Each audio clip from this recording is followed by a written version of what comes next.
नमस्कार, मैं मनभूषण कुमार। मैं आप सबों का अपने YouTube चैनल पर स्वागत करता हूं। आज मैं चर्चा करना चाहूँगा वर्तमान परिप्रेक्ष्य में इंडिया और एनडीए के आधार पर 2024 के लोकसभा चुनाव का। सभी दलों ने कमर कस लिया है। लगातार चुनावी दौरा आरंभ हो गए हैं। सभी दलों ने अपना अपना रणनीति बनाना आरंभ कर दिया है।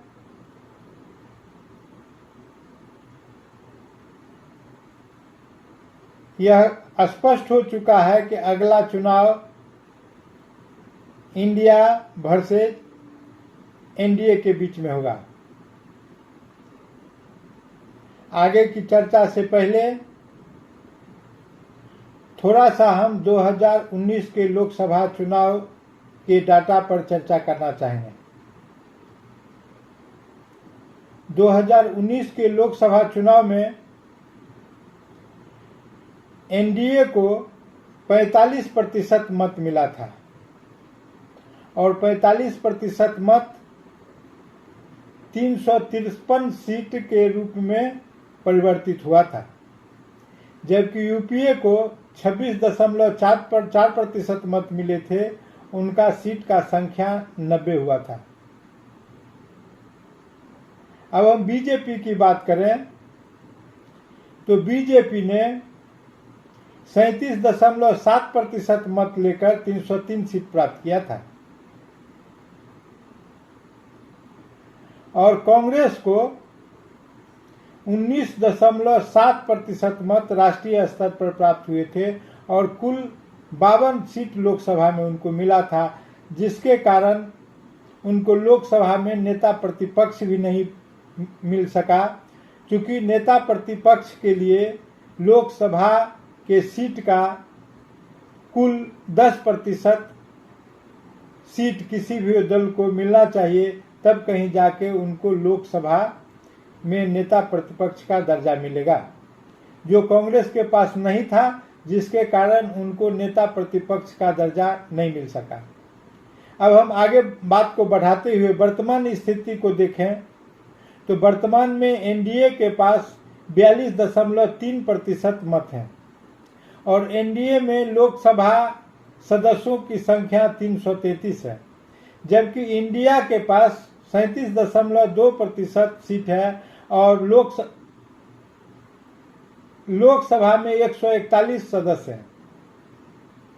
और अदर्स की थोड़ा चर्चा कर ले, जो इनको निरपेक्ष भी कह सकते हैं या न्यूट्रल कहें, तो उनको 20% मत है और उनके पास 60 लोकसभा का सीट है। अभी हम देखें तो राज्य में एनडीए का 14 राज्यों में शासन है, सरकारें हैं, जबकि इंडिया का 11 राज्यों में सरकार है और जो न्यूट्रल हैं या अपने को निरपेक्ष कहते हैं उनका 3 राज्य में सरकार है। अब हम यह देखें कि 14 राज्य में जो एनडीए की सरकार है, लेकिन एनडीए के पास विधानसभा सदस्य का संख्या 1585 है। हम सब जानते हैं कि भारत में कुल 4131 विधानसभा है और 4131 विधानसभा में 24 राज्यों में शासन करने वाली एनडीए के पास 1585 विधानसभा के सदस्य हैं, जबकि 11 राज्यों में इंडिया शासन करने वाले के पास 1852 विधानसभा सदस्य की संख्या है और 3 जो न्यूट्रल हैं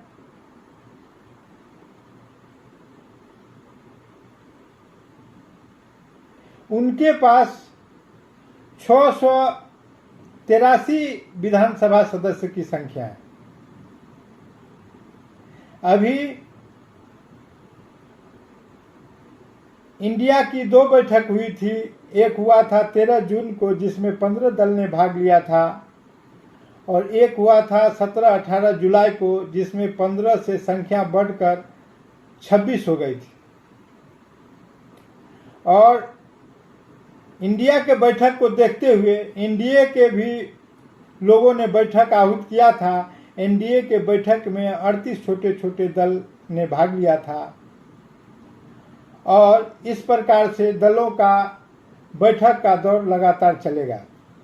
अब थोड़ा सा चर्चा हम उत्तर प्रदेश के लोकसभा चुनाव का करें, क्योंकि उत्तर प्रदेश के लोकसभा के चुनाव के बिना भारत के लोकसभा में सीट का संख्या पूरा नहीं हो पाता है। क्योंकि भारत में जहां 543 लोकसभा सदस्यों का संख्या है, वहीं अकेले उत्तर प्रदेश में 80 लोकसभा के सदस्य हैं। और जब हम 2019 की चर्चा करते हैं तो एनडीए ने ऐतिहासिक रूप से 51% मत अकेले लोकसभा के चुनाव में प्राप्त किया था, और 51% जब मत प्राप्त किया उसमें बीजेपी 50% और उनका अपना दल 1.25% था। ये स्थिति थी, और एनडीए 51% मत प्राप्त करके 62 लोकसभा का सीट प्राप्त किया, और उन्हीं के सहयोगी अपना दल ने 2 लोकसभा का सीट, मतलब कुल मिलाकर एनडीए को 64 लोकसभा का सीट मिला। अब हम उसके इधर के घटक को देखते हैं, जिसमें सपा, बीएसपी और राष्ट्रीय लोकदल है। उनको 39.23% मत मिले, जबकि सीट का संख्या उनके पास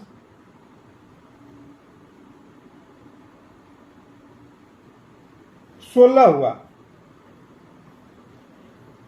इस चुनाव में बीएसपी को 19.43, समाजवादी पार्टी को 18.11% और राष्ट्रीय लोकदल को 1.69% मत पड़े। जहां कांग्रेस को 1 सीट मिले उत्तर प्रदेश में, वहां मतों का प्रतिशत 6.36 रहा। यह तो रहा डाटा की बात। लेकिन अब हम देखें तो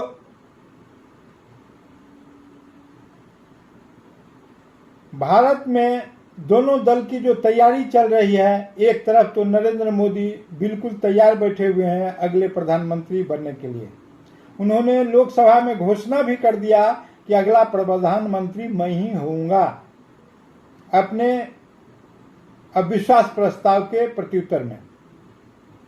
दूसरी तरफ इंडिया भी बड़ी जोर से कमर कस रखा है कि किस प्रकार से एनडीए को पराजित किया जाए। भारत में लगभग सभी विपक्षी दल ने अपना उसमें विश्वास व्यक्त करने का काम किया है, कुछ दल को छोड़ दें, जैसे बीजू जनता दल और तेलंगाना का। तो अब इसमें संयोजक और अध्यक्ष चुनने की बात हो रही है कि इंडिया का जो बैठक अगला 31 और 1 को होगा, उसमें सीट का बंटवारा और संयोजक का चुनाव होना निश्चित प्रतीत होता है। इसमें सबसे प्रबल चर्चा कई राजनीतिक विश्लेषकों का मानना है कि अच्छा होता कि इसमें कोई भी किसी को भी प्रधानमंत्री प्रोजेक्ट नहीं किया जाता, ताकि सभी दल के लोगों और उनके कार्यकर्ता में यह भाव रहता कि उनके ही दल के लोग प्रधानमंत्री बनेंगे। इंडिया के लिए दूसरा बात यह रहा है कि कई लोग मानते हैं कि नहीं, इस बैठक में दूल्हा का चुनाव हो जाना चाहिए ताकि बाराती भी एकजुट होकर अपना कार्य करें। एक और भी विश्लेषण आ रहा है कि पिछड़ी जाति के नेता के रूप में, क्योंकि नीतीश कुमार पिछड़ी जाति से, कुर्मी समाज से आते हैं और भारत में उनके जाति का भी अच्छा खासा संख्या है, तो उनको भी संयोजक बनाया जाए और संभावना यह भी व्यक्त की जा रही है कि उनको बाद में प्रधानमंत्री पद का भी प्रत्याशी बनाया जाए। लेकिन इस बीच एक और भी आवाज आ रहा है कि सबसे बेहतरीन तो यह होता कि कांग्रेस के राष्ट्रीय अध्यक्ष मल्लिकार्जुन खड़गे, जो दलित समाज से आते हैं और वो कर्नाटक से अपना ताल्लुक रखते हैं और कर्नाटक के बीदर जिला के निवासी हैं, उनको प्रधानमंत्री के रूप में प्रोजेक्ट किया जाए और उन्हीं को समस्त दायित्व दिया जाए। मल्लिकार्जुन खड़गे का जन्म आज़ादी से पहले हुआ था, वो दलित समाज से आते हैं, लेकिन उनके साथ जो अभूतपूर्व घटना जो दुर्भाग्यपूर्ण था वो यह था कि 1948 में भारत में हैदराबाद के विलय के समय निजाम के राजकारों ने उनके परिवार में सभी लोगों की हत्या कर दी थी। संजोग ऐसा था कि मल्लिकार्जुन उसमें बच निकले थे और आज इतनी ऊंचाई पर आए हैं। मल्लिकार्जुन ने विधि की पढ़ाई की है, राजनीति में उनका काफी गहरा अनुभव है। वो विधानसभा, राज्यसभा और लोकसभा के सदस्य के रूप में काम किया है। कांग्रेस का लोकसभा में भी नेता प्रतिपक्ष के रूप में भी दायित्व का निर्वहन किया है। राज्यसभा में वर्तमान में नेता प्रतिपक्ष भी हैं वो, और राष्ट्रीय अध्यक्ष कांग्रेस पार्टी के हैं। राज्य में भी कर्नाटक में मंत्री के रूप में उनको कार्य करने का अनुभव है। 50 वर्षों का उनका राजनीतिक करियर है। सबों को यह मानना है कि अगर मल्लिकार्जुन खड़गे को उत्तर प्रदेश के किसी सुरक्षित सीट से उतारा जाए तो उसका प्रभाव जो है दलित समाज में उत्तर प्रदेश में भी पड़ेगा। और इस प्रकार से, और इधर कमान नरेंद्र मोदी संभाल रखे हैं और उनके चाणक्य अमित शाह।